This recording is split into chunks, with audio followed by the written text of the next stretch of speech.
지금부터 2022년 6월 12일 주일 새벽 예배를 시작하겠습니다. 우리 사도신경으로 우리의 신앙을 고백하겠습니다. 전능하사 천지를 만드신 하나님 아버지를 내가 믿사오며 그 외아들 우리 주 예수 그리스도를 믿사오니 이는 성령으로 잉태하사 동정녀 마리아에게 나시고 본디오 빌라도에게 고난을 받으사 십자가에 못 박혀 죽으시고 장사한 지 사흘 만에 죽은 자 가운데서 다시 살아나시며 하늘에 오르사 전능하신 하나님 우편에 앉아 계시다가 저리로서 산 자와 죽은 자를 심판하러 오시리라. 성령을 믿사오며 거룩한 공예와 성도가 서로 교통하는 것과 죄를 사하여 주시는 것과 몸이 다시 사는 것과 영원히 사는 것을 믿사옵나이다. 아멘. 찬송가 543장 어려운 일 당할 때를 찬양하겠습니다. 543장입니다. 어려운 일 당할 때 나의 믿음 적으나 의지하는 내 주를 더욱 의지합니다. 세월 지나갈수록 의지할 것뿐일세. 무슨 일을 당해도 예수 의지합니다. 성령께서 내 마음 밝히 비춰주시니 인도하심 따라서 주만 의지합니다. 세월 지나갈수록 의지할 것뿐일세. 무슨 일을 당해도 예수 의지합니다. 밝을 때의 노래와 어두울 때의 기도로 위태할 때 도움을 주께 간구합니다. 세월 지나갈수록 의지할 것뿐일세. 무슨 일을 당해도 예수 의지합니다. 생명 있을 동안에 예수 의지합니다. 천국 올라가도록 의지할 것뿐일세. 세월 지나갈수록 의지할 것뿐일세. 무슨 일을 당해도 예수 의지합니다. 아멘. 오늘 우리에게 주시는 하나님의 말씀은 에스더 1장 13절부터 22절까지 말씀입니다. 에스더 1장 13절부터 22절까지의 말씀입니다. 우리 한 절씩 교독하겠습니다. 왕이 사례를 아는 현자들에게 묻되 왕이 규례와 법률을 아는 자에게 묻는 전례가 있는데 그때의 왕에게 가까이하여 왕의 기색을 살피며 나라 첫자리에 앉은 자는 바사와 메대의 7 지방관 곧 가르스나와 세달과 아드마다와 다시스와 메레스와 마르스나와 무무간이라. 왕후 와스디가 내시가 전하는 아하수에로 왕의 명령을 따르지 아니하니 규례대로 하면 어떻게 처치할까? 무무간이 왕과 지방관 앞에서 대답하여 이르되 왕후 와스디가 왕에게만 잘못했을 뿐 아니라 아하수에로 왕의 각 지방의 관리들과 뭇 백성에게도 잘못하였나이다. 아하수에로 왕이 명령하여 왕후 와스디를 청하여도 오지 아니하였다 하는 왕후의 행위의 소문이 모든 여인들에게 전파되면 그들도 그들의 남편을 멸시할 것인즉 오늘이라도 바사와 메대의 귀부인들이 왕후의 행위를 듣고 왕의 모든 지방관들에게 그렇게 말하리니 멸시와 분노가 많이 일어나리이다. 왕이 만일 좋게 여기실진대 와스디가 다시는 왕 앞에 오지 못하게 하는 조서를 내리되 바사와 메대의 법률에 기록하여 변개함이 없게 하고 그 왕후의 자리를 그보다 나은 사람에게 주소서. 왕의 조서가 이 광대한 전국에 반포되면 귀천을 막론하고 모든 여인들이 그들의 남편을 존경하리이다 하니라.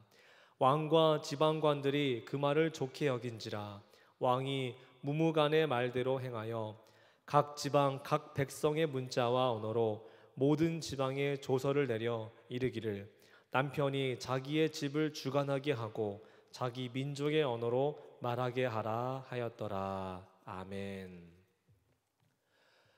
우리가 오늘 읽은 본문은 이제 아하수에로 왕이 왕후인 와스디를 폐위시킨 사건을 보도하고 있습니다. 이 폐위 사건에 대한 전말은 이렇습니다. 187일에 걸친 이 잔치 자리에서 주웅이 오를 대로 오른 이 아하수에로 왕이 왕후 와스디를 잔치 자리에 불렀습니다. 그러나 이 왕명을 거절하는 것은 왕의 권위에 이 심각한 손상을 입히는 것임에도 불구하고 어쩌면 이 와스디는 왕으로서 채통을 지키기 위해 그 명령을 이런지하에 거절해 버립니다. 이것이 사건의 발단이 되게 된 것이지요. 그런데 여러분, 만일 아하수에로 왕이 정상적인 왕이었다면, 정상적인 사고방식을 가지고 있었던 그런 사람이었다면 이 거절에 대한 분개한 마음을 앞세우기 전에 먼저 와스디가 왜 내 말을 듣지 않았을까에 대한 그 원인을 분석해야만 하는 것 아니겠습니까? 정말로 왕후를 위하는 사람이었고 정말로 왕후를 사랑하는 사람이었다면 애초에 이 술 취한 사람들이 많은 그 자리에 왕후에게 너의 아리따움을 보이라는 그런 명령을 하지도 않았을 것이고 부르지도 않았을 겁니다. 하지만 아하수에로 왕은 이미 술에 취할 대로 취해 있었습니다. 그러니 어떻게 올바른 판단을 기대할 수 있었겠습니까? 그저 자기 쾌락과 욕망과 감정에만 충실해 있었을 뿐입니다. 그런데 그 감정이라는 것도 이 본문의 상황에서는 이 자기의 명령을 거절했다고 하는 그런 상황에서 생긴 그런 감정, 다시 말하면 이 분노에 휩싸여 있었던 것을 볼 수가 있습니다. 결국 그 분노의 마음은 결국 올바르지 못한 소리를 올바른 소리로 착각하게 만들었고 또 지켜야 할 그런 관계가 있음에도 불구하고 그 관계를 스스로 깨뜨려버리는 이 어리석음의 결과를 가져오고 말았습니다.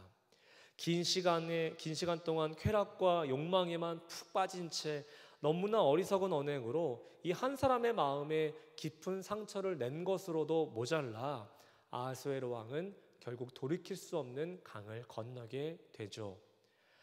왕후를 법대로 처리할 방법을 그가 찾고자 했다라는 겁니다. 그래서 자신과 가장 최측근인 사람들에게 자문을 구했는데 그것이 13절부터 15절까지에 기록되어 있습니다. 13절에 보면 사례를 아는 현자들에게 물었습니다. 14절에는 왕의 기색을 살피면서 또 왕과 가까이 하는 사람들의 이름이 쭉 나열되어 있고 15절 말씀에 보면 왕후 와스디가 내시가 전하는 아하수에로 왕의 명령을 따르지 아니하니 규례대로 하면 어떻게 처치할까라고 하는 말씀을 볼 수가 있습니다. 그런데 이 왕의 어떤 명령에 그 7 지방관 중 하나였던 무무관이 이렇게 답변을 합니다. 16절 말씀에 보니까 무무간이 왕과 지방관 앞에서 대답하여 이르되 왕후 와스디가 왕에게만 잘못했을 뿐 아니라 아하스웨로 왕의 각 지방의 관리들과 뭇 백성에게도 잘못하였나이다 라고 답변을 올립니다. 왕의 명령에는 반드시 복종해야 한다라고 하는 이런 명령 체계만 놓고 본다면 와스디는 분명 잘못한 것이 맞습니다. 그리고 그에 대해서 처벌 대상이 되는 것도 사실입니다. 그런데 여러분, 우리가 그것을 좀 차치하고 무무간의 말을 가지고 한번 살펴본다면 그도 역시 올바른 생각을 가지고 왕에게 조언을 하던 충신은 아니었구나라는 것을 엿볼 수가 있습니다. 흔히 우리가 사탕발림이라는 말을 하죠. 이 남의 비유를 맞춰주기 위해서 듣기 좋은 말만 골라서 하는 것을 사탕발림이라고 이야기하는데, 이 무무간이 바로 그런 사람이었다라는 겁니다. 왕이 잘못된 판단을 하고 또 잘못된 결정을 내리고자 했을 때에 그것을 바로잡아주면서 왕이 악한 왕이 아니라 선왕으로 늘 자리 잡고 또 선왕으로 남기 위해서는 그렇게 어떤 참된 조언을 통해서 돕는 신하가 바로 충신이라고 할 수가 있는 것인데, 무무간을 보시면 일어난 문제에 대해서 확대 해석을 한 것을 볼 수가 있습니다. 와스디 왕후가 왕의 명령을 어긴 것은 왕뿐만 아니라 이 각 지방의 관리들과 뭇백성, 즉 모든 백성에게까지 죄를 범했다라고 하는 그런 논리를 가지고 지금 자신의 주장을 펼쳐나가고 있는 것을 볼 수가 있습니다. 분명 지나친 과장입니다. 어쩌면 무무간은 이때가 자기 신분을 상승시킬 수 있는 그런 기회로 삼았겠구나라는 생각이 들 정도로 이 문제가 일어났던 그런 원인은 보지 않고 그저 왕에게만 잘 보이기 위해서 이런 말들을 지금 해나가고 있었다라는 겁니다. 이 사건을 지나치게 해석하면서 단지 왕명을 거절당해서 왕으로서 위신과 체면이 깎여버린, 그래서 분노하고 있는 그 왕에게 잘 보이기 위해서 그가 듣고 싶은 말만 해주려고 하는 그런 모습을 통해서 계속 폐위 명분을 제공하는 것을 볼 수가 있습니다. 17절 말씀 보시면 아하스웨로 왕이 명령하여 왕후 와스디를 청하여도 오지 아니했다 하는 왕후의 행위의 소문이 모든 여인들에게 전파되면 그들도 그들의 남편을 멸시할 것인즉 이라고 이야기합니다. 상황을 계속해서 확대시켜 나갑니다. 와스디의 행위가 가져올 부작용을 언급하면서 이 처벌의 당위성을 강조합니다. 그러면서 한편으로는 이 남성으로서의 위신을 세우고자 하는 그런 마음까지 또 드러내고 있는 것을 우리가 엿볼 수가 있습니다. 그의 우려 섞인 가정은 18절에서도 계속됩니다. 오늘이라도 바사와 메대의 귀부인들이 왕후의 행위를 듣고 왕의 모든 지방관들에게 그렇게 말하리니 멸시와 분노가 많이 일어나리이다. 잔치자리에서 그와 같은 상황을 직접 보지 못했어도 왕명 거절의 소문을 이 귀부인들이 듣게 되면 페르시아 제국 내 귀부인들도 와스디처럼 행동하지 않겠느냐라는 겁니다. 와스디도 왕의 명령을 거절했는데 나도 그렇게 할 것이다 라고 하는 그런 어떤 일들이 일어나는 걸 통해서 이 페르시아 제국 내의 남성의 위신이 다 깎여버리게 될 것이다 라고 지금 상황을 확대 해석하면서 어떻게 해서든 이 왕후 와스디를 그 자리에서 끌어내려야 한다는 그런 당위성을 주장하고 있습니다. 19절에도 보면 이제는 왕의 비위를 맞추다 못해 소위 갈 때까지 간 모습을 보여주고 있습니다. 무슨 말인가 하면 이제 와스디를 왕으로 보지도 않는 겁니다. 하대하게 이릅니다. 칭호를 빼버린 채 이렇게 말합니다. 19절에 보시면 왕이 만일 좋게 여기실진데 와스디가 다시는 왕 앞에 오지 못하게 하는 조서를 내리되 바사와 메대의 법률에 기록하여 변기함이 없게 하고 그 왕후의 자리를 그보다 나은 사람에게 주소서라고 이야기하면서 와스디에게 올무를 씌워서 이제 공식적인 범죄자로 취급하고 있는 것을 보게 됩니다. 제가 어제 설교에서 이 아하수에로 왕에 대해서 그리스 역사가였던 이 헤로도투스의 평가에 대해서 말씀드린 적이 있습니다. 혹시 기억나실지 모르겠는데 패기만만하고 잔인하고 옹졸하고 질투심 많은 남자라고 이렇게 말씀을 드렸습니다. 무무간은 왕과 가까이에 있던 사람이었고 늘 왕의 기색을 살피던 사람이었기 때문에 이 아하수에로가 어떤 사람이었는지를 알고 있었을 겁니다. 무무가는 아하수에로가 도덕성과는 거리가 멀고 또 도덕적인 이유로 와스디에게 분노하는 것이 아니라는 것까지도 그는 알고 있었습니다. 그런데도 교묘하게 와스디에게 도덕적 결함이 있기 때문에 그가 지금 왕의 명령을 거절한 겁니다 라고 이렇게 이야기하고 지적하고 판단하면서 왕의 결정을 부추기고 있었던 겁니다. 그래서 20절에서도 이렇게 조언하죠. 왕의 조서가 이 광대한 전국에 반포되면 귀천을 막론하고 모든 여인들이 그들의 남편을 존경하리이다 하니라. 왕후페이 조치는 은밀히 행해져서는 안 된다라는 겁니다. 공식적으로 이루어져야 한다라는 겁니다. 공식적으로 선포해서 국가와 가정의 기강을 바로 세워야 한다라는 겁니다. 그러나 이것은 누누이 말씀드렸다시피 지극히 편향된 개인의 주장이었고 개인의 생각이었을 뿐입니다. 그런데 이에 대한 아하수에로와 다른 지방관들의 반응이 어땠습니까? 21절과 22절 말씀에 왕과 지방관들이 그 말을 옳게 여긴지라 왕이 무무간의 말대로 행하여 각 지방 각 백성의 문자와 언어로 모든 지방에 조서를 내려 이르기를 남편이 자기의 집을 주관하게 하고 자기 민족의 언어로 말하게 하라 했더라 라고 하면서 이 무무간의 말을 그대로 시행하고 있는 모습을 볼 수가 있습니다. 그러니까 얼마나 감정적으로 그 일을 대처했고 얼마나 감정적으로 그 일을 해결하고자 했는지를 우리가 볼 수가 있는 것이죠.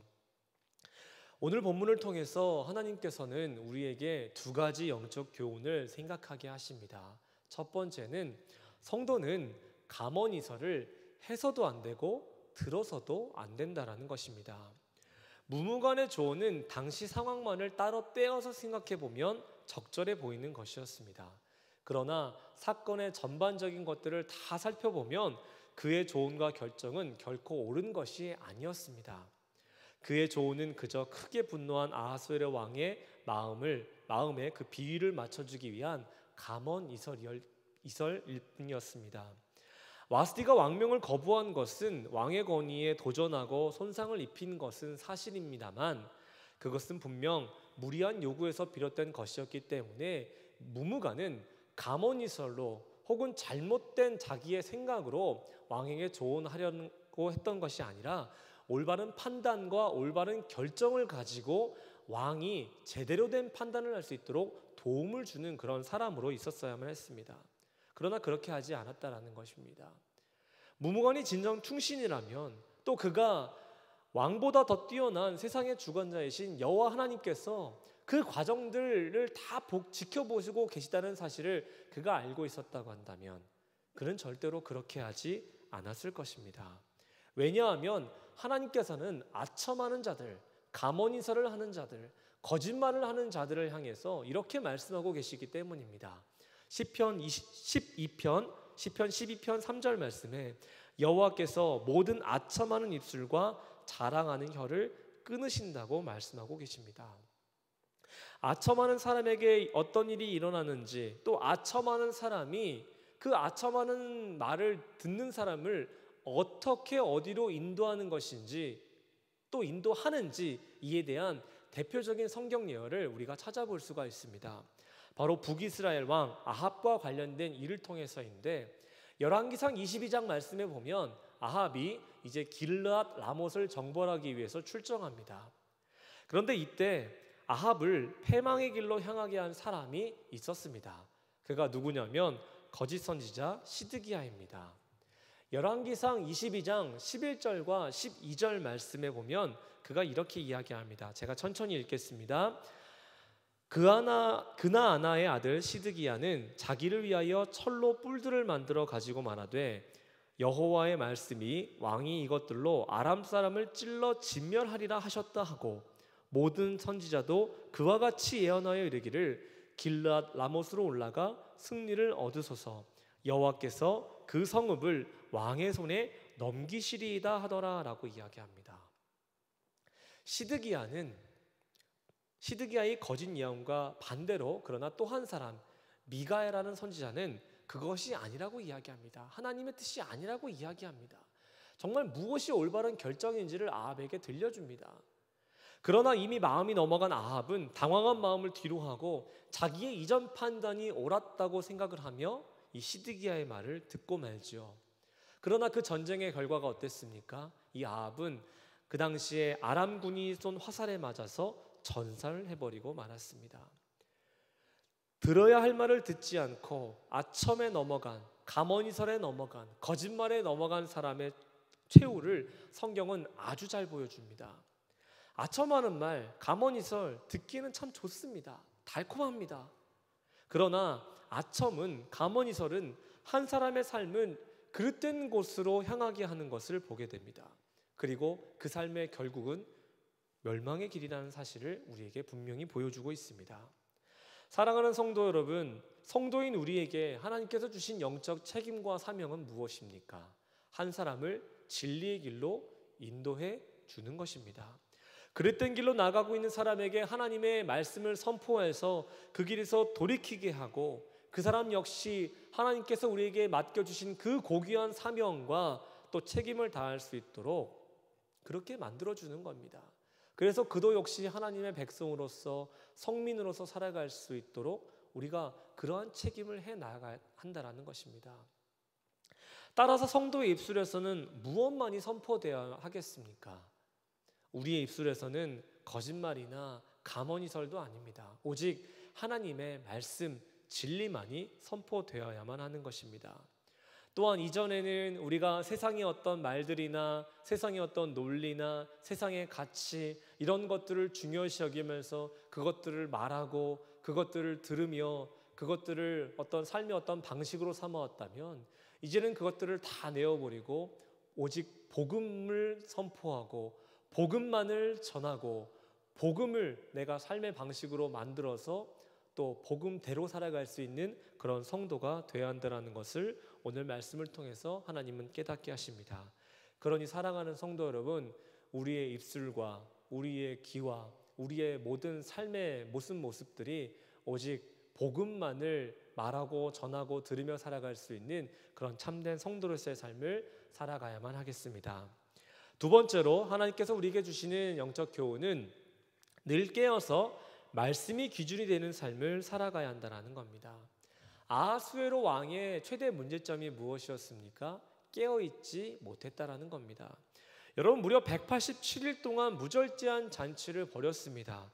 그러니 그의 정신 상태가 어떠했겠습니까? 굉장히 불완전한 그런 상태였을 겁니다.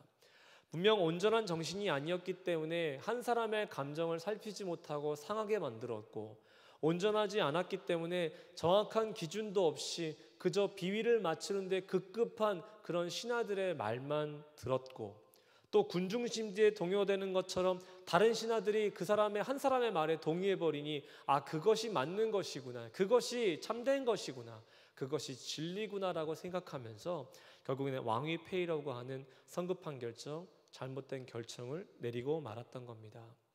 이러한 아하수엘의 모습은 늘 깨어서 온전한 정신으로 살아가야 한다는 것을 깨닫게 합니다. 동시에 분명한 삶의 기준이 있어야 바른 판단과 결정을 통해서 한 영혼을 살리고 또한 공동체도 살리는 그런 선한 영향력을 끼치는 그런 삶을 살게 된다는 것도 깨닫게 합니다. 성도 여러분, 성도가 늘 깨어 있어야 하는 것이 왜 중요한 것인지 여러분 잘 알고 계실 겁니다. 사탄의 계획은 늘 한결같습니다. 성도를 넘어뜨리는 것입니다. 그러기 위해서 온갖 것으로 유혹합니다. 그래서 영적인 눈을 뜨지 못하게 하고 모든 주변도 어둡게 만들어 버립니다. 그래서 그런 영적 어두움을 통해서 정신을 혼미하게 만들어서 무엇을 기준으로 삼고 살아야 하는지 알지 못하게 합니다. 그러나 여러분, 우리는 늘 깨어서 정말 우리 삶의 기준이 무엇이 되어야 되는지를 잊지 않는 성도가 되어야 합니다. 그 삶의 기준이 무엇이고 또 그것이 분명한 기준이 무엇입니까? 바로 하나님의 말씀입니다. 하나님의 말씀이 우리 삶 가운데 채워져 있을 때 우리의 영적인 눈은 가려지지 않게 될 것입니다. 우리의 귀 역시 늘 말씀을 향해 뚫려 있을 때에 세상 소리를 듣는 것이 아니라 세미한 하나님의 음성일지라도 그 말씀을 정확하게 듣고 분별하며 내 삶을 바로 세울 수 있게 되는 것입니다. 기준이 심하게 흔들리고 있는데 삶과 정신이 온전할 리가 있겠습니까? 그러므로 사랑하는 성도 여러분, 하나님의 말씀을 기준으로 삼아서 내 삶과 정신을 온전하게 하여 사탄의 유혹에도 빠지지 않고 나아가실 수 있는, 담대하게 살아갈 수 있는 여러분 모두가 되시기를 간절히 바랍니다. 아하수엘에게 기준은 자기 감정이었고 비위를 맞추던 사람들의 말과 생각이었습니다. 비록 왕후 와스디가 폐위되고 에스더가 이제 새로운 왕후의 자리에 오르게 될 텐데 그것은 구속사적 측면에서 하나님의 섭리로 이루어졌다고 우리가 말을 하지만 어찌됐든 간에 이 사실관계만 두고 본다면 아하수에로의 깨어있지 못함과 잘못된 기준은 이 한 사람의 감정을 상하게 하는 것을 넘어서 또 폐위까지 가게 하는 안타까운 결말을 낳고 말았습니다. 그러므로 사랑하는 성도 여러분, 오늘 아하수에로의 삶을 통해서 깨닫게 하시는 이 교훈을 기억하시면서 나는 온전한 신앙의 삶으로 살아가야겠구나 라고 다시 한번 또 깨우침을 얻고 나아가실 수 있는 우리 귀한 성도님들이 되시길 바랍니다. 그리고 계속되는 에스더를 통해서 하나님의 구속사적 섭리의 은혜를 또한 발견하시면서 또 각자에게 주시는 은혜를 누리시기를 바랍니다. 기도하겠습니다. 하나님 아버지, 늘 말씀으로 깨어있는 삶을 살아가게 하여 주시옵소서. 말씀이 기준이 되어 사탄의 감언이설에 속지 않고 하나님의 말씀만 듣고 또 하나님의 말씀만 선포하며 살아가는 귀한 자녀가 될 수 있도록 주님 도와주시옵소서. 오늘 주일입니다. 오늘 또 하나님께서 우리에게 허락하시는 그런 은혜를 사모하며 그 귀한 자리에 나아가게 하여 주시고 그 예배 자리에서 하나님과 깊은 교제를 나누고 또 하나님과 그 교제 시간을 통해서 참 많은 것들을 누릴 수 있는, 또 축복을 누릴 수 있는 저희들이 될 수 있도록 주님 도와주시옵소서. 이 모든 간구 우리를 구원하신 예수 그리스도의 이름으로 기도하오며 이제 우리 주님께서 가르쳐 주신 기도로 예배를 마치겠습니다. 하늘에 계신 우리 아버지여, 이름이 거룩히 여김을 받으시오며 나라가 임하시오며 뜻이 하늘에서 이루어진 것 같이 땅에서도 이루어지이다. 오늘 우리에게 일용할 양식을 주시옵고 우리가 우리에게 죄 지은 자를 사하여 준 것 같이 우리 죄를 사하여 주시옵고 우리를 시험에 들게 하지 마시옵고 다만 악에서 구하시옵소서. 나라와 권세와 영광이 아버지께 영원히 있사옵나이다. 아멘. 오늘 주일입니다. 오늘 말씀을 통해서 우리에게 주시는 하나님의 영적 교훈을 가지고 함께 기도하고 또 오늘 주일 예배 그리고 또 이 예배가 드려지는 한국교회를 위해서 더 나아가 열방의 모든 하나님의 거룩한 교회를 위해서 함께 기도해 주시기를 바랍니다. 우리 주님의 이름을 한번 부르짖고 함께 기도하며 나아갑니다. 주여, 주여.